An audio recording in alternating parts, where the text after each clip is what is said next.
اللهم صل على سيدنا محمد یا رب صل وسلم.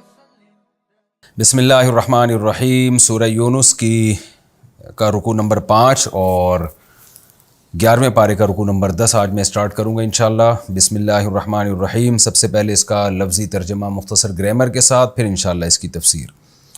اعوذ باللہ من الشیطان الرجیم. بسم اللہ الرحمن الرحیم. وَإِن كَذَّبُوكَ، اور اگر کذبو، کذب یکذب تکذیباً، سبح یسبح کی طرح تکذیب کرنا، جھٹلانا، اور اگر یہ آپ کو جھٹلائیں، فقل، تو اے نبی آپ کہہ دیجئے، لی عملی، میرے لیے میرا عمل، وَلَكُمْ عَمَلُكُمْ، اور تمہارے لیے تمہارا عمل، انتم بریئون، تم بری ہو، دستبردار ہو، مما اعمل، مما اصل میں تھا من ما، اس چیز سے دستبردار ہو، اعملو جو عمل میں کر رہا ہوں، وَأَنَا بَرِيءٌ، اور میں بھی بری اس ذمہ ہوں، مما تعملون، ان اعمال سے جو تم کر رہے ہو. وَمِنْهُمْ، اور ان میں سے بعض ایسے ہیں، مَن يَسْتَمِعُونَ، ایک ہوتا ہے سمع یسمعو، اس کا معنی ہے سننا، ایک ہوتا ہے استماع یستمعو، کان لگا کے سننا. وَمِنْهُمْ مَن يَسْتَمِعُونَ إِلَيْكَ، اور ان میں سے بعض ایسے ہیں جو بڑے غور سے کان لگا کر سن رہے ہوتے ہیں آپ کو. لیکن کیا ہے، أَفَأَنْتَ، تو کیا آپ تسمع الصم، بہرے کو سنا سکتے ہیں، وَلَوْ كَانُوا لَا يَعْقِلُونَ، جبکہ وہ بہرے عقل بھی نہ رکھتے ہوں. وَمِنْهُمْ، اور ان میں سے بعض ایسے ہیں، مَن يَنظُرُ إِلَيْكَ، جو آپ کی طرف دیکھ رہے ہوتے ہیں. أَفَأَنْتَ، تو کیا آپ تَهْدِي الْعُمْيَ، نابینا لوگوں کو سیدھا راستہ دکھا سکتے ہیں، وَلَوْ كَانُوا لَا يُبْصِرُونَ، جبکہ ان نابینا لوگوں میں بصیرت بھی نہ ہو. ابصر یبصر بصارا، بصیرت والا ہونا، وہ بصیرت بھی نہ ان میں. ان اللہ، بے شک اللہ تعالی، لا یظلم الناس شیئا، لوگوں پر ذرا بھی ظلم نہیں کرتا، ولکن الناس، لیکن لوگ جو ہیں، انفسہم یظلمون، اپنی جانوں پر خود ظلم کر رہے ہوتے ہیں. ویوم یحشرہم، اور جس دن اللہ ان سب کو جمع کرے گا، کأن لم یلبثوا، گویا کہ یہ لوگ ٹھہرے ہی نہیں تھے. لبث یلبث لبثاً، ٹھہرنا، لم یلبثوا ٹھہرے ہی نہیں، کأن کا معنی گویا کہ یہ لوگ ٹھہرے ہی نہیں تھے یعنی دنیا میں، الا ساعۃ من النہار، مگر ایک گھڑی دن میں سے. یعنی جس دن اللہ ان کو جمع کرے گا قیامت کے دن، تو حالت ایسی ہوگی گویا یہ لوگ دنیا میں دن کے تھوڑے سے حصے میں ٹھہرے تھے. یہ اتنا چھوٹا ان کو لگے گا، دنیا کا ٹائم جو پوری زندگی ہے وہ بہت چھوٹی لگے گی. یتعارفون بینہم، اور پہچان رہے ہوں گے آپس میں ایک دوسرے کو، بینہم آپس میں، تعارف یعنی سب کو ایک دوسرے کا تعارف ہوگا، جانتے ہوں گے، یعنی جو دنیا میں ایک دوسرے کو جانتے ہوں گے تو آخرت میں بھی.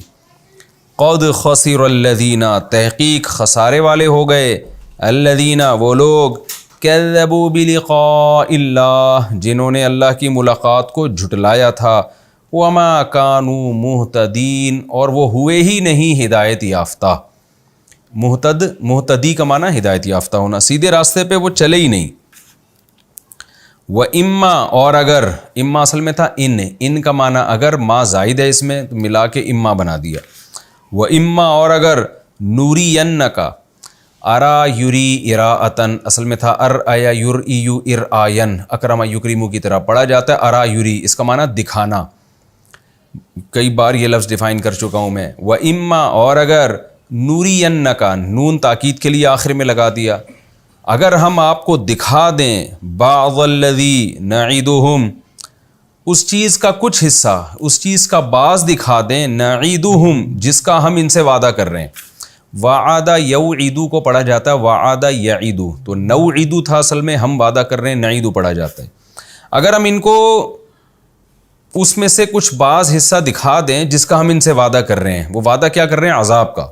اگر ہم چاہیں تو ان کو جو عذاب کا ہم وعدہ کر رہے ہیں اس میں سے کچھ حصہ دنیا میں ہی دکھا دیں. او نتوفینک، یا ہم آپ کو وفات دے دیں. نتوفا اصل میں توفا یا توفا، اس کو بھی میں کئی بار بتا چکا ہوں نا، اس کے میں ڈیفائن کر چکا ہوں اس لفظ کو کیا مطلب ہوتا ہے. تو یہاں وفات مراد ہے، موت مراد ہے. او نتوفا، ینکا نون تاکید کے لیے، اصل میں تھا نتوفیو، او نتوفینکا یا ہم آپ کو وفات دے دیں، فإلینا مرجعہم تو ان سب نے لوٹنا ہماری ہی طرف ہے، ثم اللہ پھر اللہ تعالیٰ شہید گواہ ہوگا علی ما یفعلون ان تمام اعمال پر جو یہ لوگ کر رہے ہیں، یعنی پھر اللہ تعالیٰ گواہ ہے ان تمام اعمال پر جو یہ لوگ کر رہے ہیں۔ تفسیر میں ڈیٹیل آئے گی انشاءاللہ اس کی۔ وَلِكُلِّ أُمَّةٍ اور ہر امت کے لیے رسول ایک رسول ہوتا ہے، فَإِذَا جَاءَ رَسُولُهُمْ پس جب وہ رسول آ جائے، قُضِيَ بَيْنَهُمْ تو اس امت کے درمیان فیصلہ کر دیا جاتا ہے بالقسط انصاف کے ساتھ، وَهُمْ لَا يُظْلَمُونَ اور ان پر ظلم نہیں کیا جاتا، وَيَقُولُونَ اور یہ لوگ کہتے ہیں مَتَى هَذَا الْوَعْدُ کب ہوگا یہ وعدہ، یعنی جو عذاب کا وعدہ ہے یہ کب ہوگا، ان کنتم صادقین اے مسلمانوں اگر تم سچے ہو تو بتاؤ یہ کب آئے گا عذاب۔ قل اے نبی آپ ان سے کہہ دیجئے لا املک لنفسی ضرا ولا نفعا کہ میں اپنی جان کے لیے نہ کسی نفع کا مالک، ضرر کا مالک ہوں اور نہ کسی نفع کا، یعنی نہ کسی نقصان کا مالک ہوں نہ کسی فائدے کا، الا ما شاء اللہ ہاں جو اللہ چاہے۔ کچھ اللہ نے ہر ایک کو اختیارات دیے ہوئے ہیں، وہ اسباب کے تحت ہیں، وہ جس قدر اللہ نے اختیارات دیے ہوئے ہیں وہ اتنے اختیارات کا میں مالک ہوں، اسباب کے درجے میں جو اختیارات ہوتے ہیں۔ لِكُلِّ أُمَّةٍ ہر امت کے لیے اجل ایک وقت متعین ہے، یعنی اس کے ختم ہونے کا، اس کے موت کا یا اس کے عذاب کا ایک وقت متعین ہے۔ اذا جاء اجلهم جب ان کا وہ وقت آ جاتا ہے، فلا يستأخرون تو وہ تاخیر نہیں کر سکتے، استأخر یستأخر استخرج یستخرج کی طرح اس کا معنی تاخیر کرنا، فلا يستأخرون ساعة تو وہ ایک گھڑی بھی تاخیر نہیں کریں گے، ولا يستقدمون استقدام قدوم سے یعنی قدیم سے کہ پہلے ہونا کسی چیز کا، ولا يستقدمون اور نہ وہ اس سے پہلے ہو سکتے ہیں، یعنی جب ان کا وقت مقرر آ جائے گا تو ایک منٹ بھی نہ وہ لوگ اس عذاب سے پیچھے جائیں گے نہ آگے جائیں گے۔ پیچھے جانے کا مطلب کیا ہے؟ یہ بھی نہیں ہو سکتا کہ عذاب بعد میں آئے اور وہ پہلے ہی مر جائیں، یعنی ٹائم سے پہلے ہی ان کی موت واقع ہو جائے، یہ بھی نہیں ہوگا، اور یہ بھی نہیں ہو سکتا کہ ٹائم آ جائے مگر وہ ڈیلے ہو جائیں، کچھ بھی نہیں ہو سکتا۔ اس کو عام سادہ ترجمہ اس کے کیا جاتا ہے کہ جب ان کا وقت متعین آ جائے گا تو ایک منٹ بھی آگے پیچھے نہیں ہو سکتے وہ۔ قل ارأیتم اے نبی آپ ان سے کہہ دیجئے قل ارأیتم تم بتاؤ تو صحیح، میں نے عرض کیا نا ارأیتم کا لفظی ترجمہ تو ہے آ کا معنی کیا، رأیتم کا معنی تم نے دیکھا، ضربتم کی طرح، لیکن اس کا یہ پورا جملہ مل کے یہ جو معنی دیتا ہے نا یہ مفہوم بنتا ہے کہ تم بتاؤ تو صحیح، کیا تم نے دیکھا، یعنی تم یہ بات جانتے ہو تو ذرا اس کے بارے میں بتاؤ تو صحیح۔ تو یہ بعض الفاظ ایسے ہوتے ہیں نا کہ الگ الگ لیں گے تو الگ الگ معنی بنتا ہے، لیکن جب ملائیں گے تو پھر ایک الگ معنی بن جاتا ہے، یہ ہر زبان میں ایسا ہوتا ہے۔ قل ارأیتم اے نبی ان سے کہہ دیجئے ذرا بتاؤ تو صحیح، ان اتاکم عذابہ اگر آ جائے تمہارے پاس اس اللہ کا عذاب، بیاتن رات کے وقت میں، بات یبیتو بیتوتتن ضرب یضربو کی طرح رات گزارنا، بیت کمرے کو کہتے ہیں کیونکہ عام طور پر کمروں میں ہی رات گزاری جاتی ہے، تو بیاتن کا معنی رات کے وقت اس کا عذاب تم پر آ جائے، او نہارن یا دن میں آ جائے، ماذا کون سی چیز ہے، یستعجل منہ کہ اس چیز کی جلدی کر رہے ہیں المجرمون مجرم لوگ، یعنی اگر دن میں یا رات میں عذاب آ جائے تو بتاؤ تم کس چیز کی جلدی کر رہے ہو، یعنی یہ لوگ عذاب کی جلدی کر رہے تھے نا کہ کب آئے گا، تو اس لیے بتایا جا رہا ہے، یعنی ترجمے کے لیے یہ اتنی تفسیر ضروری ہے سمجھانا۔ وہ بار بار کہہ رہے تھے نا کہ کب عذاب آئے گا، تو اللہ کہتے ہیں اگر بتاؤ دن یا رات میں عذاب آ جائے تو پھر تم خود سوچو تم کس چیز کی جلدی کر رہے تھے، یہ جو عذاب آیا اس کی جلدی کر رہے تھے کیا تم؟ ثم کیا پھر اس وقت، اذا ما وقع جب واقع ہوگا، آمنتم بھی اس وقت تم اسے عذاب پر ایمان لے کر آؤ گے، آل آنا اب لائے ہو، آل آنا کا مطلب کیا اب، جیسے فرعون جب غرق ہوا نا تو قرآن نے کیا کہا، آل آنا کیا اب تو ایمان لے کر آ رہا ہے، فرعون نے غرق ہوتے ہوئے کہا تھا نا میں ایمان لایا، تو آل آنا کا مطلب کیا ہوتا ہے، کیا اب، آل اصل میں تھا ال آنا، الآن کا معنی ہوتا ہے ابھی، اور اس سے پہلے آ لگ جائے تو آ کا معنی ہوتا ہے کیا. تو اصل میں لفظ یہ تھا الآنا، لیکن دو حمزہ اکٹھی ہو گئی نا تو دوسری کو الف سے بدل دیتے ہیں، تو الآنا کو پڑھا جاتا ہے آل آنا، کیا اب. یہ ترجمہ ہوگا آل آنا، کیا ابھی مان لا رہے ہو. وقد کنتم بہ تستعجلون، حالانکہ تم تھے بہ اس کے بارے میں تستعجلون جلدی کرنے والے. یعنی تستعجلون بہ، تم اس عذاب کی پہلے جلدی کر رہے تھے، اور جب آ گیا تو کیا بھی مان لے کر آ رہے ہو تم. ثم قیل، پھر کہا جائے گا للذین ظلموا، ان لوگوں سے جو ظالم ہیں، ذوقوا عذاب الخلد، چکھو ہمیشگی کا عذاب. هل تجزون الا بما کنتم تکسبون، نہیں بدلہ دیا جا رہے تم مگر انہی اعمال کا، کنتم تکسبون جو تم کمایا کرتے تھے. وَيَسْتَنْبِئُونَكَ، اور یہ آپ سے خبر طلب کرتے ہیں. نبا کہتے ہیں خبر کو نا، عن النبأ العظیم نہیں عما یتساءلون میں. اور استنبأ باب سین تا شروع میں لگ گیا نا تو اس کا معنی خبر طلب کرنا. وَيَسْتَنْبِئُونَكَ، یہ آپ سے خبر طلب کرتے ہیں، یہ آپ سے پوچھتے ہیں. کیا پوچھتے ہیں؟ احق ہو، کیا وہ عذاب برحق ہے، واقعی آئے گا. قل، کہہ دیجئے، ای و ربی، ہاں میرے رب کی قسم. یہ جو ای کا لفظ ہے نا، یہ عام طور پہ قسم سے پہلے لگتا ہے اور قسم کی تاکید کے لیے استعمال ہوتا ہے. آپ نے سعودی عرب جن لوگوں کا جانا ہوا ہوگا ان لوگوں نے سنا ہوگا کہ عرب لوگ اکثر ایک لفظ استعمال کرتے ہیں آئیوا. آئیوا یہ اصل میں کیا تھا؟ ای واللہ. جب ان سے کوئی بات پوچھی جائے نا تو وہ جواب میں کہتے تھے ای واللہ. جیسے یہ ہے ای و ربی، ای کا معنی ہاں ہاں، واللہ اللہ کی قسم. تو ای و ربی، ہاں ہاں، و ربی میرے رب کی قسم. واو قسم کے معنی میں آتا ہے نا، جیسے واللہ. تو وہ عربی میں ای واللہ آہستہ آہستہ جو ہے نا چینج ہوتے ہوتے ای واللہ ایوا بن گیا. وہ شارٹ کر دیا انہوں نے ایوا. اب آپ سعودی عرب جائیں تو عرب کہہ رہے ہوتے ایوا، ان سے کوئی بات پوچھو کیا ایسا ہے، وہ کہیں گے ایوا. تو یہ اصل میں لفظ تھا ای واللہ، جو جدید عربی میں نا اس کو کانٹ چھانٹ کے انہوں نے شارٹ بنا دیا. ایسے بہت سارے الفاظ عربوں نے بہت ہی گھما گھما کے گول کر دیے ہیں. وہ لکھتے ہوئے پھر صحیح لکھتے ہیں، وہ لوگ لکھیں گے تو ای واللہ ہی لکھیں گے. تو قل ای و ربی، کہہ دیجیے ہاں ہاں میرے رب کی قسم، انہ لحق، بے شک یہ سچ ہے، یہ حق ہے، یعنی عذاب کا وقوع برحق ہے. وما انتم بمعجزین، اور تم نہیں ہوگے اس کو ہرانے والے، یعنی اللہ کو تم ہرا نہیں سکتے ہو، یہ عذاب آ کے رہے گا. یہ ہمارا رکوع کا لفظی ترجمہ مختصر گرامر کے ساتھ. آسان رکوع ہے، میں نے بتایا یہ مکی صورت ہے، اس میں زیادہ تر آخرت کی باتیں، جنت جہنم، اس میں زیادہ ڈیٹیل نہیں ہوتی، بس موٹیویشن ہوتی ہے، آخرت کا خوف دل میں ڈالا جاتا ہے، آخرت کے دلائل دیے جاتے ہیں.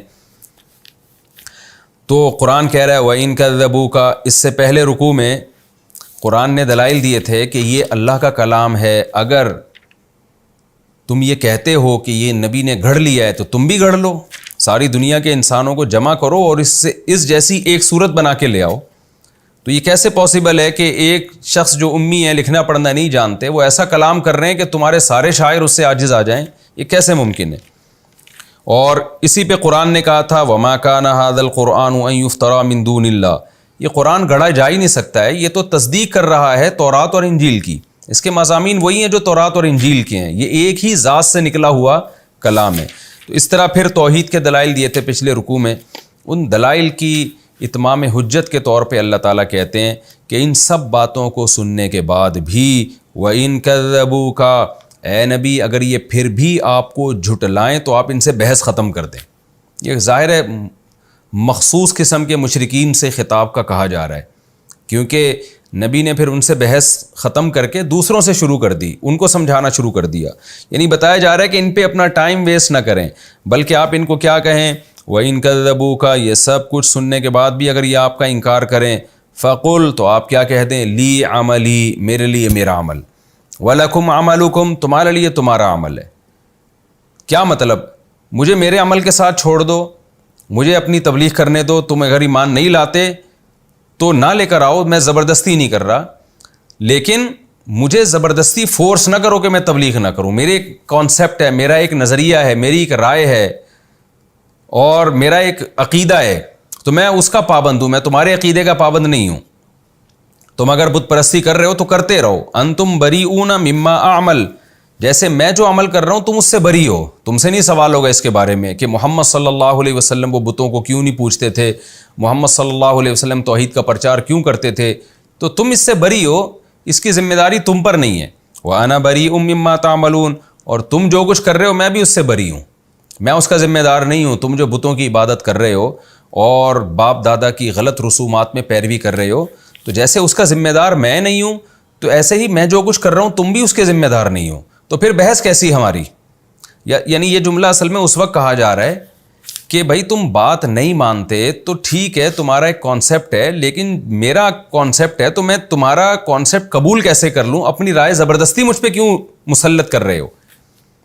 تو جس نے میری بات پہ یقین کرنا ہوگا کر لے گا, مجھے آزاد چھوڑ دو. جس نے تمہاری بات کو فالو کرنا ہوگا تمہاری بات کو فالو کر لے گا.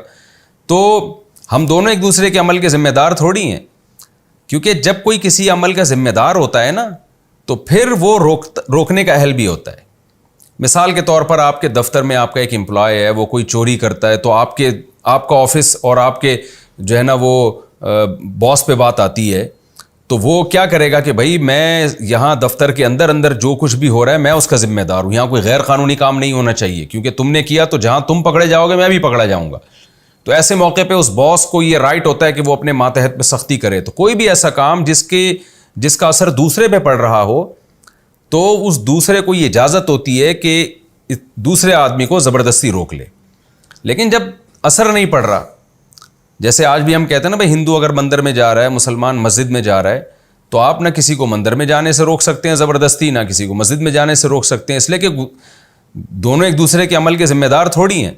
میں زبردستی کسی ہندو کا جب مندر سے روکوں گا کہ جب میرا یہ عقیدہ ہو کہ یہ اگر مندر گیا تو قیامت میں میری ٹھکائی ہوگی, تو ظاہر ہے میری کیوں ٹھکائی ہوگی, وہ جانے, اللہ اس سے قیامت کے دن پوچھے گا. اور ہندو مجھے مسجد سے جانے سے اس وقت روکے کہ اس کا یہ عقیدہ ہو کہ اگر میں نے مسلمان کو مسجد جانے دے دیا تو قیامت کے دن میری پکڑائی ہوگی, تو ظاہر ہے کوئی کسی کے عمل کا ذمہ دار نہیں ہے. تو یہ بحث ختم کرنے کے لیے اور نبی صلی اللہ علیہ وسلم کو جو ٹارچر کرتے تھے, مذاق اڑاتے تھے, زبردستی آپ کی دعوت میں رکاوٹ بن رہے تھے, اس خط کو ختم کرنے کا یہ اسلوب قرآن نے اختیار کیا کہ اے نبی اتنے دلائل سننے کے بعد بھی اگر یہ آپ کا انکار کرتے ہیں تو آپ ان سے کہہ دیجئے میرے لیے میرا عمل اور تمہارے لیے تمہارا عمل, تم اس عمل سے بری ہو جو میں کر رہا ہوں اور میں اس عمل سے بری ہو جو تم کر رہے ہو. یہ ایسے ہی ہے جیسے قل یا ایھا الکافرون میں تھا نا کہ لکم دینکم ولی دین, تمہارے لیے تمہارا دین میرے لیے میرا دین. ومنہم من یستمعون الیک, یہ تو وہ لوگ تھے جو بات سننا ہی پسند نہیں کر رہے تھے. قرآن نے کہا کچھ ان میں سے ایسے بھی ہیں من یستمعون الیک, جو صرف سنتے نہیں ہیں بلکہ کان لگا کے سن رہے ہوتے ہیں, یعنی دیکھنے کی حد تک. اگلی آیت سے پتہ چلتا ہے کہ اس سے وہ لوگ مراد ہیں جو دیکھنے میں ایسا لگتا ہے کہ بڑے غور سے سن رہے ہیں, لیکن ان پر ذرہ برابر اثر نہیں ہوتا, کیونکہ ان کی مثال بہروں کی ہے, وہ دل کی آنکھیں کھول کے سنتے ہی نہیں ہیں, اوپر سے سن رہے ہوتے ہیں بس. وَمِنْهُمْ مَنْ يَسْتَمِعُونَ إِلَيْكَ, ان میں سے کچھ ایسے ہیں جو غور لگا کے آپ کی بات سن رہے ہوتے ہیں, یعنی ایسا لگتا ہے کہ جیسے بڑی غور سے آپ کی طرف انہوں نے کان لگایا ہوا ہے, لیکن ان کو بھی ہدایت نہیں ملتی. تو ظاہر ہے اس سے نبی اور پریشان ہوتے تھے کہ وہ لوگ جو سن ہی نہیں رہے ان کو ہدایت نہ ملے. تو سمجھ میں آتا ہے کچھ ایسے بھی کافر ہیں جو ایسا لگتا ہے کہ یہ کان لگا کے غور سے بات سن رہے ہیں, تو ان کو ہدایت کیوں نہیں مل رہی؟ تو اس کا قرآن نے جواب دیا افانت تسمع الصم, اے محمد صلی اللہ علیہ وسلم تو کیا آپ بہروں کو سنا سکتے ہو؟ بہرا جتنا بھی قریب لے آئے نا کان کو اس کو پھر بھی سنائی نہیں دیتا. تو یہ دل کی آنکھوں کے لحاظ سے بہرے ہیں, یہ سنتے ہیں اوپر سے, دل میں قبول کرنے کی نیت سے یہ سنتے ہی نہیں ہیں. تو کیا آپ بہروں کو سنا سکتے ہیں؟ وَلَوْ كَانُوا لَا يَعْقِلُونَ, اگر وہ بہرے ایسے ہوں کہ عقل بھی نہ ان میں. بعض دفعہ بہرے کو آپ سناتے ہیں, سنائی نہیں دیتا, لیکن عقل سے کام لے کے نا سمجھ جاتا ہے, لپسنگ سے سمجھ جاتا ہے, اشاروں سے سمجھ جاتا ہے کہ سامنے والا کیا کہنا چاہتا ہے. اب اگر بہرا بھی ہے اور عقل بھی کام نہیں کر رہی تو اس بہرے کو بات سمجھانا تو ناممکن ہے. تو قرآن کہتا ہے یہ جو غیر مسلم, جو ہٹ دھرم قسم کے غیر مسلم ہیں, اے محمد صلی اللہ علیہ وسلم آپ ان کو ہدایت نہ ملنے سے پریشان نہ ہو, کیونکہ یہ ان کی مثال ان بہروں کی ہے جن بہروں میں عقل بھی نہیں ہے. تو کیا آپ بہروں کو سنا سکتے ہیں؟ وَلَوْ كَانُوا لَا يَعْقِلُونَ, جبکہ ان بہروں میں عقل بھی نہ ہو. وَمِنْهُمْ مَنْ يَنظُرُ إِلَيْكَ, اور ان میں سے کچھ ایسے ہیں جو آپ کو دیکھ رہے ہوتے ہیں۔ اس سے نبی یہ سمجھ بیٹھتے ہیں کہ شاید اب ان کو ہدایت مل جائے گی، مجھے بڑے غور سے دیکھ رہے ہیں۔ دیکھنے کا مطلب یہی ہے کہ جب ظاہر ہے دیکھتا ہے انسان تو سنتا بھی ہے۔ تو قرآن کہہ رہے نا نا نا نا نا افا انت تہدی العمی، کیا آپ اندھوں کو سیدھا راستہ دکھا سکتے ہیں کیا؟ اندھے کو کہاں دکھایا جا سکتا ہے، ہدایت دی جا سکتی ہے کہ یہ سیدھا راستہ، اس کو تو نظر ہی نہیں آ رہا بیچارے کو۔ وَلَوْ كَانُوا لَا يُبْصِرُونَ، جبکہ اس اندھے میں بصیرت بھی نہ ہو۔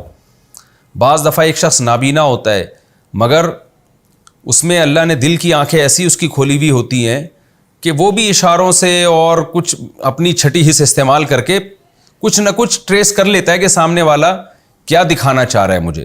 لیکن اللہ کہتے ہیں یہ ایسے لوگ ہیں کہ ان کی بصیرت کی آنکھیں بھی بند ہو چکی ہیں، تو اس لیے ان کے دیکھنے یا ان کے سننے سے آپ متاثر نہ ہوں۔ اندھے اور بہرے ہیں، اس میں آپ کو گناہ نہیں ہوگا، یہ خود ان کے اندر یہ عیب ہے۔ نبی صلی اللہ علیہ وسلم کو یہ بھی فکر ہوتا تھا نا، فکر ہوتی تھی کہ شاید میری دعوت میں کوئی کمی ہے، میرے اخلاص میں شاید کوئی کمی نہ ہو، یا میرے جذبے میں شاید کوئی کمی ہے جس کی وجہ سے ان پر اثر ہی نہیں ہو رہا۔ تو آپ بہت ٹینشن میں آتے تھے، کیونکہ ظاہر ہے اللہ نے آپ کو آخری نبی بنایا اور آپ کے ذمہ دعوت کا عظیم کام لگایا، اور اللہ نے یہ بھی کہا وَإِن لَّمْ تَفْعَلْ فَمَا بَلَّغْتَ رِسَالَتَكَ، قرآن میں دوسرے مقام پہ آتا ہے کہ اے نبی آپ اللہ کا پیغام پہنچائیے، اگر آپ نے پہنچانے میں کمی کی تو پھر اللہ یہی سمجھے گا آپ نے رسالت کا حق ادا نہیں کیا۔ تو یہ دھمکیاں بھی قرآن میں نازل ہو چکی ہیں۔ تو اب آپ سوچئے کہ نبی پہ کیا گزرتی ہوگی، دل پہ آرے چلتے ہوں گے کہ میں اللہ کو کیا جواب دوں گا۔ تو اس لیے اللہ اپنے حبیب صلی اللہ علیہ وسلم کو تسلیاں دیتا ہے کہ یہاں آپ کی دعوت میں کوئی کمی نہیں ہے، اصل میں سامنے جو مجمع آپ کے سامنے آ کے بیٹھ گیا ہے وہ اندھے اور بہرے ہیں، اور ایسے اندھے اور بہرے جن کی نہ بصیرت کی آنکھیں ہیں اور نہ جن کی عقل کام کر رہی ہے۔ اب سوال پیدا ہوتا ہے اللہ تو نے لوگوں کو ایسا اندھا بہرا بنا کیوں دیا کہ جن کی عقلوں پہ مہر لگ گئی ہو؟ یہ بھی تو اللہ ہی کرتا ہے نا یہ کام۔ قرآن میں ہے نا ختم اللہ علی قلوبہم، اللہ نے ان کے دلوں پہ اسٹیمپ لگا دی ہے، مہر لگا دی ہے۔ تو اللہ تو نے انسانوں میں ایسے انسان پیدا کیوں کیے جن میں سننے کی صلاحیت ہی ختم ہو گئی، عقل ہی ختم ہو گئی، دیکھنے کی صلاحیت ہی ختم ہو گئی؟ تو اس کا جواب اللہ دے رہا ہے ان اللہ لا یظلم الناس شیئا، دیکھو اللہ لوگوں پہ ذرہ برابر بھی ظلم نہیں کرتا۔ یہ جان کر زبردستی اللہ نے ایسا نہیں کیا کہ ان کے اندھا بہرا بنا دیا، وَلَكِنَّ النَّاسَ أَنفُسَهُمْ يَظْلِمُونَ، لیکن لوگ ہی اپنی جان پہ ظلم کرتے ہیں۔ کیا مطلب؟ انہوں نے ایسی بدعمالیاں کی ہیں کہ اپنے دل کی حالت کو انہوں نے خود چینج کر دیا ہے۔ ایک حد ہوتی ہے نا، انسان حق کا انکار کرتے کرتے ہر دھرم ہو جاتا ہے، پھر اس میں غیرت ہی ختم ہو جاتی ہے، وہ جذبہ ہی ختم ہو جاتا ہے حق کو قبول کرنے کا۔ آج تو دن رات ایسے لوگ ہمیں نظر آتے ہیں کہ آپ ان کے سامنے دلائل کے انبار لگا دیں لیکن بھینس کے آگے بین بجانے والی بات ہوتی ہے۔ تو وہ خود ان کی بدعمالیاں کر کر کے ایسا دل سخت ہو چکا ہوتا ہے۔ تو اللہ کہتے ہیں میں ظالم نہیں ہوں، یہ لوگ خود ظالم ہیں، اپنی حالت انہوں نے خود ایسی کر دی ہے۔ وَيَوْمَ يَحْشُرُهُمْ كَأَن لَّمْ يَلْبَثُوا إِلَّا سَاعَةً مِّنَ النَّهَارِ، آج دنیا میں یہ قیامت کے وقوع کا انکار کر رہے ہیں۔ دنیا میں یہ کہہ رہے ہیں کہ نہیں قیامت نہیں آئے گی، محمد صلی اللہ علیہ وسلم جو کہتے ہیں کہ دوبارہ زندہ ہونا ہے، تو نہ ہم مر گئے مٹی ہو کے ختم، تبھی تو شرک کر رہے ہیں یہ لوگ۔ اللہ کے سامنے جواب کا احساس ہوتا تو سوچتے کہ ہم صحیح کر رہے ہیں کہ غلط کر رہے ہیں۔ لیکن اللہ کہتے ہیں کہ جس دنیا کے پیچھے یہ آخرت کا انکار کر رہے ہیں، کیونکہ آخرت مانیں گے تو دنیا کی لذتیں چھوڑنی پڑیں گی، صحیح عقیدہ اختیار کرنا پڑے گا۔ تو جس دنیا کے پیچھے یہ آخرت کا انکار کر رہے ہیں وہ دنیا آخرت کے مقابلے میں بہت تھوڑی ہے، اس حالت کو اللہ نے یہاں بیان کیا۔ وہ کیا ہے؟ وَيَوْمَ يَحْشُرُهُمْ، جس دن اللہ ان کو قیامت کے دن جمع کرے گا، كَأَن لَّمْ يَلْبَثُوا، ایسے ہو جائیں گے گویا کہ یہ دنیا میں رہے ہی نہیں، إِلَّا سَاعَةً مِّنَ النَّهَارِ، مگر یہ کہ دن کے تھوڑے سے حصے میں۔ یعنی ان کو ایسا لگے گا کہ اللہ نے ہمیں زندگی 24 گھنٹے کی بھی نہیں دی۔ یہ مضمون بھی قرآن میں کئی جگہ بیان ہوا ہے کہ آپس میں ایک دوسرے سے پوچھ رہے ہوں گے إِن لَبِثْتُمْ إِلَّا قَلِيلًا، بھائی بتاؤ ہم دنیا میں کتنے دن رہے تھے؟ کوئی کہے گا 1 دن رہے، کوئی کہے گا آدھے دن رہے۔ یعنی آخرت کا اتنا طویل دن ہوگا نا، اتنی طویل زندگی ہوگی آخرت کی، اس کے مقابلے میں یہ دنیا کی زندگی 24 گھنٹے سے بھی کم لگ رہی ہوگی۔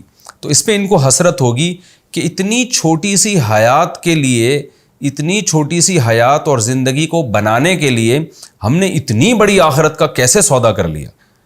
تو قرآن اس کو کہتا ہے وَيَوْمَ يَحْشُرُهُمْ، جس دن اللہ ان کو جمع کرے گا، كَأَن لَّمْ يَلْبَثُوا، ایسے ہو جائیں گے گویا رہے ہی نہیں دنیا میں مگر ایک چھوٹی سی گھڑی دن کے وقت کی، يَتَعَارَفُونَ بَيْنَهُمْ، اور ایک دوسرے کو پہچان بھی رہے ہوں گے، اسی وجہ سے ایک دوسرے سے سوالات بھی کریں گے۔ قرآن میں دوسرے مقام پر آتا ہے ایک دوسرے سے پوچھیں گے یار تم بتاؤ ہم دنیا میں کتنے رہے، کیونکہ جب ایک دوسرے سے اپنا غم شیئر کرتے ہیں نا تو حسرت اور بڑھتی ہے، تو وہ غم شیئر کریں گے ایک دوسرے کے ساتھ کہ بتاؤ تم کتنا رہے، وہ کہے گا ہم بھی تھوڑے سے رہے تھے، ہم بھی تھوڑے سے، تو ایک دوسرے کو کہیں گے پہچان کے نا، پہچاننے کے بعد ایک دوسرے سے کہیں گے کہ یار ہم نے کتنی بڑی حماقت کی ہے کہ اس چھوٹی سی دنیا کے پیچھے ہم نے اتنی بڑی آخرت کو تباہ کر دیا۔ آگے قرآن کہہ رہا ہے قد خسر الذین کذبوا بلقاء اللہ، واقعی خسارے میں چلے گئے وہ لوگ جنہوں نے اللہ کی ملاقات کا انکار کیا۔ دنیا میں رہ کر آخرت کا انکار کر کے کیا خسارہ کیا؟ چھوٹی سی زندگی کی خاطر اس آخرت کو برباد کر دیا۔ وما کانوا مہتدین، اور پھر یہ ہدایت یافتہ نہیں ہوئے۔ آخرت کو مان لیتے تو پھر سیدھے راستے پہ چلنے کی توفیق ملتی، کیونکہ آخرت ہی سے کے عقیدے سے ہی انسان کو موٹیویشن ملتی ہے۔ آخرت کا انکار کر لیا پھر تو وہ گمراہی کے راستے کھلے ہوئے ہیں۔ وَإِمَّا نُرِيَنَّكَ بَعْضَ الَّذِي نَعِدُهُمْ، اب جب بھی قیامت کی بات آتی تھی، قیامت سے متعلق آیتیں نازل ہوتی، فوراً مشرکین کہہ لیتے بھئی قیامت میں کیوں، ابھی عذاب لے آؤ نا، ابھی عذاب لے آؤ۔ پھر نبی صلی اللہ علیہ وسلم غمزدہ ہوتے تو اللہ نے اس کا جواب نازل کیا کہ اللہ چاہے تو جو آخرت میں عذاب آنا ہے اس کا کچھ حصہ دنیا میں بھی لا سکتا ہے، اور چاہے تو نہیں بھی لا سکتا۔ اور اے نبی آپ جو ان کے درمیان موجود ہیں، اگر ان پر عذاب نہیں بھی آیا تو آپ پر تو وفات آ جائے گی، اللہ آپ کو ان سے ہٹا لے گا، اٹھا لے گا، آپ نے بھی ہمیشہ ان میں نہیں رہنا ہے، لہذا آپ بھی ہمیشہ ان کے طعنے نہیں سنیں گے۔ تو اس لیے یا تو اللہ تسلی آپ کو اس طرح سے دے رہا ہے کہ یہ مرے نہ مریں، آپ پر تو موت واقع ہو جائے گی نا، آپ کو اللہ ان سے جدا کر دے گا، اور یہ بھی ممکن ہے کہ اللہ آپ کی زندگی میں ان کو عذاب دے دے، تو دونوں کام آپ کی تسلی کے لیے، اگر ان پر عذاب آ گیا تو بھی آپ کو تسلی، کیونکہ نبی صلی اللہ علیہ وسلم جب کہتے تھے عذاب آئے گا وہ کہتے تھے کہاں ہے عذاب، لاؤ نا، تو ظاہر ہے پھر نبی صلی اللہ علیہ وسلم کو وہ جھٹلاتے تھے، اس سے آپ کو غم ہوتا تھا کہ اگر نہیں آتا عذاب تو یہ مجھے جھٹلا رہے ہیں، عذاب یعنی اور مذاق کر رہے ہیں یہ لوگ۔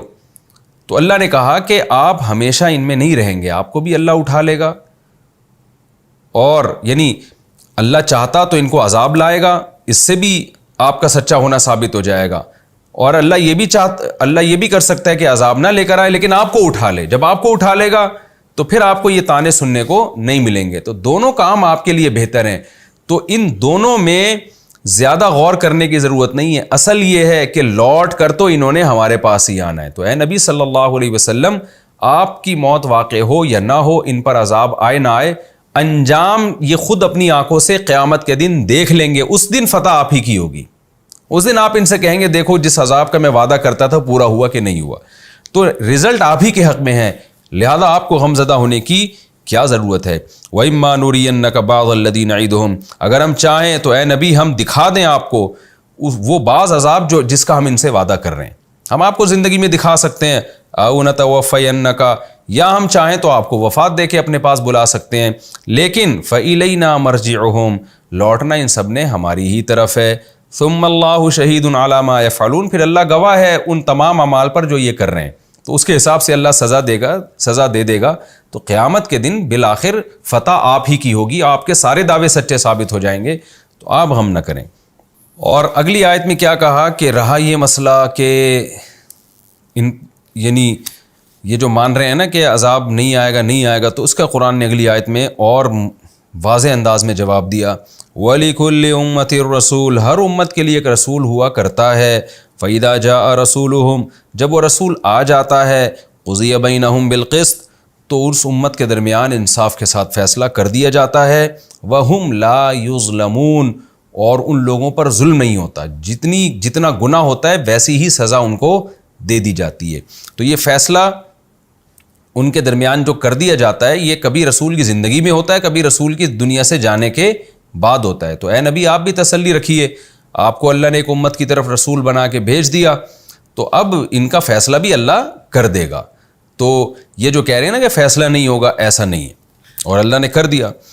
یہاں ایک اشکال ہوتا ہے کہ یہ جو قرآن میں آتا ہے وَلِكُلِّ أُمَّةٍ رسول، ہر امت کے لیے ایک رسول ہے، لیکن قرآن کی اور دیگر آیتوں سے پتہ چلتا ہے کہ ہر قوم میں رسول نہیں آیا۔ قَدْ جَاءَكُمْ عَلَىٰ فَتْرَةٍ مِّنَ الرُّسُلِ، قرآن میں ہے نا کہ محمد صلی اللہ علیہ وسلم جو آئے ہیں عیسیٰ علیہ السلام کے بعد بہت وقفے کے بعد آئے ہیں، تو بیچ میں کتنی قومیں ایسے گزری ہیں جن میں رسول نہیں آیا۔ تو اس لیے علماء نے اس کے دو مفہوم بیان کیے ہیں اس آیت کے۔ ایک مفہوم تو یہ ہے کہ یہاں امت سے مراد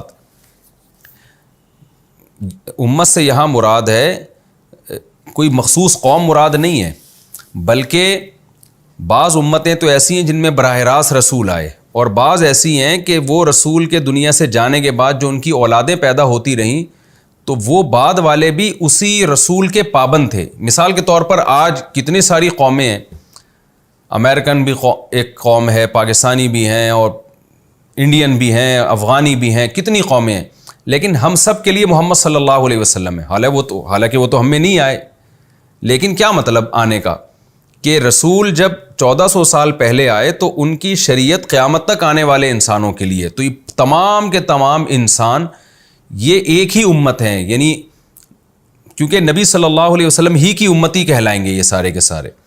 تو اس معنی میں اللہ نے ہر قوم میں رسول بھیجا۔ اس سے پتہ چلا کہ حضرت عیسیٰ علیہ السلام بنی اسرائیل میں آئے تو بنی اسرائیل کے جو ہمارے نبی تک جتنے پیغمبر تھے، جتنے بنی اسرائیل کے لوگ تھے، وہ سارے عیسیٰ علیہ السلام کے پابند تھے، ان کی شریعت کے۔ تو ایک مفہوم تو یہ بیان کیا گیا ہے۔ دوسرا مفہوم یہ بیان کیا گیا، اس سے لِكُلِّ أُمَّةٍ سے مراد مخصوص قسم کی امتیں، وہ امت جس کو اللہ نے شریعت کے تفصیلی احکام کا مکلف بنانا چاہا۔ ایسی امتوں میں سے ہر امت میں رسول آیا۔ کچھ امتیں ایسی ہیں جن کو اللہ نے تفصیلی احکام کا مکلف بنانا ہی نہیں چاہا، جیسے کہ یہ مسئلہ عقیدے کی کتابوں میں لکھا ہوتا ہے نا کہ بہت سے لوگ ایسے ہیں جن میں کو نہ پیغمبر خود آئے نہ پیغمبر کی تعلیمات وہاں پہنچیں۔ آج بھی دنیا میں ہو سکتا ہے بہت سارے علاقوں میں ایسے لوگ ہوں کہ جن کو نبی صلی اللہ علیہ وسلم کے بارے میں علم ہی نہ ہو۔ تو ایسے لوگوں کے بارے میں جو راجح قول ہے وہ یہ ہے کہ ان سے شریعت کے بارے میں سوال نہیں ہوگا، ان سے صرف عقیدہ توحید کے بارے میں سوال ہوگا، کیونکہ توحید کا عقیدہ یہ عقل سے ثابت ہے، باقی کسی چیز کا ان سے سوال نہیں ہوگا۔ تو پھر اس آیت پر اشکال ہوگا کہ اللہ تو کہتے ہیں میں نے ہر امت میں رسول بھیجا ہے۔ جب ہر امت میں رسول ہے تو پھر ایسی قومیں بھی تو دنیا میں ہیں جن سے یعنی شریعت کے بارے میں سوال ہی نہیں ہوگا، کیونکہ ان تک رسول کی تعلیمات ہی نہیں پہنچی۔ تو پھر اس آیت کا مطلب کیا ہوگا کہ اس یہاں امت سے وہ امت مراد ہے جن کو اللہ شرعی احکام کا مکلف بنانا چاہتا ہے، تو ان سے پھر پوری شریعت کی بھی یعنی ان سے سوال ہوگا، شریعت کے دیگر احکام کا، نماز کا، روزے کا، حج کا، زکوٰۃ کا، یہ سب چیزوں کا ان سے سوال ہوگا۔ تو پھر اس سے تمام امتیں مراد نہیں ہیں، مخصوص قسم کی امتیں جن میں رسول کی تعلیمات پہنچیں۔ تو یہ دو تفسیریں اس کی گئی ہیں۔ خیر خلاصہ اس آیت کا یہ ہے کہ جب بھی رسول آتے ہیں یا ان کی تعلیمات پہنچتی ہیں تو پھر اللہ تعالیٰ حق کے ساتھ فیصلہ کر دیتے ہیں، یعنی یہ فیصلہ دنیا میں دلائل کی دنیا میں کرتے ہیں اور آخرت میں پریکٹیکلی کر دیں گے۔ دنیا میں دلائل کی دنیا میں کیسے، یعنی دلائل سے، حجت سے اللہ تعالیٰ باطل کا باطل ہونا ثابت کر دیتے ہیں، اس طرح سے فیصلہ ہوتا ہے۔ اور عملی فیصلہ وہ بہرحال قیامت کے دن ہوگا، جس میں نافرمانوں کو سزا اور فرمانبرداروں کو جزا دی جائے گی۔ قل ارأیتم ان اتاکم وَيَقُولُونَ مَتَىٰ هَٰذَا الْوَعْدُ إِن كُنتُمْ صَادِقِينَ، اور یہ کہتے ہیں یہ وعدہ کب پورا ہوگا اگر تم سچے ہو۔ قُل لَّا أَمْلِكُ لِنَفْسِي ضَرًّا وَلَا نَفْعًا، اے نبی آپ ان سے کہہ دیجئے میں اپنے نفع اور نقصان کا مالک نہیں ہوں۔ کیا مطلب؟ تم کہہ رہے ہو کب قیامت آئے گی، کب وعدہ پورا ہوگا، تو میں کوئی عالم الغیب تھوڑی ہوں، میں تو بشر ہوں، بشر نفع اور نقصان کا مالک نہیں ہوتا۔ جو عالم الغیب ہوتا ہے نا اس کو تو کبھی نقصان ہو ہی نہیں سکتا، اسے پتہ ہے کل یہ ہو جائے گا تو پہلے سے ہی احتیاط کر لو، جبکہ میں تو تم دیکھ رہے ہو نفع نقصان کا مالک ہی نہیں ہوں، تو اس کا مطلب مجھے فیوچر کا علم نہیں ہے۔ تو یہ اس طرح سے ثابت کیا جا رہا ہے کہ علم غیب کی نفی۔ تو جب میرے پاس علم ہی نہیں ہے تو مجھے کیا پتا کہ کب قیامت آئے گی۔ الا ماشاء اللہ، ہاں اتنا مالک ہوں جتنا اللہ نے اختیار دیا ہوا ہے۔ وہ اسباب کے درجے میں تو کچھ نہ کچھ اختیار اللہ نے انسانوں کو دیا ہوا ہوتا ہے، تو جتنا انسانوں کے پاس اختیارات ہوتے ہیں وہی میرے پاس بھی ہیں، اس سے زیادہ میں مالک نہیں ہوں۔ لکل امت اجل، لیکن ایک بات میں جانتا ہوں کہ ہر امت کے لیے اللہ نے ایک وقت متعین کیا ہوا ہے، اس سے زیادہ اللہ اس کو مہلت نہیں دیتے۔ اذا جاء اجلہم، جب وہ وقت مقرر آ جاتا ہے، فلا یستأخرون ساعۃ ولا یستقدمون، تو پھر ایک سیکنڈ بھی وہ آگے پیچھے نہیں ہو سکتے. تو تمہارے ساتھ بھی ایسا ہوگا. قل ارأیتم ان اتاکم عذابہ بیاتا او نہارا، اے نبی آپ ان سے کہہ دیجئے تم جس عذاب کی جلدی کر رہے ہو، بار بار کہہ رہے ہو کب آئے گا کب آئے گا، تو یہ سوال ہی اس لیے پوچھتے تھے کہ جلدی کیوں نہیں آ رہا. تو اے نبی آپ ان کو بتائیے کہ بتاؤ تو صحیح، اگر اللہ کا واقعی میں عذاب دن میں یا رات میں کسی ٹائم پہ آ جائے تو ماذا یستعجل منہ المجرمون، تو بتاؤ مجرم لوگ کس چیز کی جلدی میں چاہ رہے ہیں. یعنی جب عذاب آئے گا تو پھر میں تم سے پوچھوں گا اس کی جلدی میں چاہ رہے تھے تم، تو اس بات کا بھی تو خطرہ ہے کہ ابھی آ جائے. ٹھیک ہے اصل وعدہ تو قیامت کا ہے، لیکن امکان تو ہے نا کہ اللہ پہلے ہی دے دے. تو پھر اس بات سے تمہیں ڈرنا چاہیے کہ واقعی میں اگر آ گیا تو ہم پھر یہی کہیں گے کہ یار یہ مجرم لوگ تم کس چیز کی جلدی کر رہے تھے. یہ ایسا ہی ہے نا کہ آپ کسی کو تنگ کرنے کے لیے کہہ رہے ہو کہ تو بھائی مجھے سزا کب دے گا، کسی بڑے آفیسر کو آپ پولیس والے کو کہہ رہے ہو بھائی تو مجھے کب ٹارچر کرے گا کب ٹارچر کرے گا، تو وہ کیا کہے گا بھائی جب میں کرنا شروع کر دوں گا تو خود سوچ کے پھر تو کیا سوچے گا کہ یار میں اس کی جلدی میں چاہ رہا تھا، میں اس کی جلدی طلب کر رہا تھا. تو یہ بھی ایک الگ انداز سے مشرکین کو سمجھایا جا رہا ہے، انسانوں کو سمجھایا جا رہا ہے کہ عذاب کے بارے میں یہ سوال مت کیا کرو کہ کب آئے گا. عذاب ایسی چیز ہے اس سے ڈرو اور بچنے کی کوشش کرو. بار بار یہ نہ پوچھو کہ یہ کوئی مہمان نہیں ہے، کوئی گفٹ نہیں ہے جس کے بارے میں پوچھا جائے کہ جی وہ کب آ رہا ہے. جیسے کوئی آپ کا محبوب آنے والا ہو نا تو بار بار آپ گھڑی دیکھ رہے ہوتے ہیں کب آئے گا کب آئے گا. تو یہی انداز مشرکین کہتے ہیں کہ اگر آ گیا تو پھر خود سوچو یہ وہ چیز تھی جس کی تم جلدی میں چاہ رہے تھے، اس وقت یہ تم سوچو گے. تو اس لیے یہ مت کہو کہ کب آئے گا کب آئے گا، یہ سوال مت کیا کرو. ثم اذا ما وقع، کیا پھر اس وقت جب یہ واقع ہو جائے گا آمنتم بھی، اس عذاب پر تم ایمان لے کر آؤ گے. یعنی تم تو یہ کہہ رہے ہو جلدی عذاب آئے نا تاکہ ہم اپنی آنکھوں سے دیکھ لیں. تو اللہ کہتے ہیں کیا جب آ جائے گا اور تم اپنی آنکھوں سے دیکھ لو گے تو کیا اس وقت ایمان لے کر آؤ گے؟ تو کیسی بے وقوفی والی باتیں کر رہے ہو. اگر دیکھ کے ایمان لے ہی آؤ گے تو اس ایمان کا کیا فائدہ ہوگا؟ تو اس وقت اللہ تم سے کیا کہے گا؟ آل آنا، یعنی یقال لہم، یہ محذوف ہے، ان سے کہا جائے گا آل آنا، اب ایمان لے کر آ رہے ہو. وقد کنتم بہ تستعجلون، اس سے پہلے تو تم عذاب کی جلدی مچایا کرتے تھے مذاق اڑانے کی نیت سے. تو پھر کوئی اس وقت ایمان معتبر نہیں ہوگا. تو ایمان جب ہی معتبر ہے جب عذاب آئے بغیر اس پر ایمان لے آؤ کہ آئے گا، پہلے یقین کر لو. ثم قیل للذین ظلموا، پھر ظالموں سے اس وقت تو کہا جائے گا ذوقوا عذاب الخلد، اب اس ہمیشگی کے عذاب کو چکھو اور تمہیں اسی عمل کا بدلہ دیا جا رہا ہے جو تم کر رہے تھے. تو اس وقت مہلت نہیں ملے گی. اس لیے یہ سوال بار بار پوچھنا کہ کب آئے گا عذاب کب آئے گا، اس کے بجائے اس سے پہلے تیاری کر لو اس عذاب سے بچنے کی. وَيَسْتَنْبِئُونَكَ أَحَقٌّ هُوَ، اور پھر اے نبی پھر یہ مذاق اڑاتے ہوئے آپ سے پوچھتے ہیں کہ کیا واقعی یہ عذاب سچا ہے. یہ بہت یعنی بدتمیز قسم کے لوگ تھے جو بار بار نبی کو ٹارچر کرتے تھے. اتنی آیتیں نازل ہونے کے بعد بھی کیا کہہ رہے ہیں؟ احق ہو، کیا واقعی وہ عذاب سچا ہے. یہ جب کسی کا بہت مذاق اڑاتے ہیں نا آپ اور طنزیہ لہجہ اختیار کرتے ہیں، ضد اور ہٹ دھرمی والا راستہ اختیار کرتے ہیں، تو پھر یہ طرز ہوتا ہے.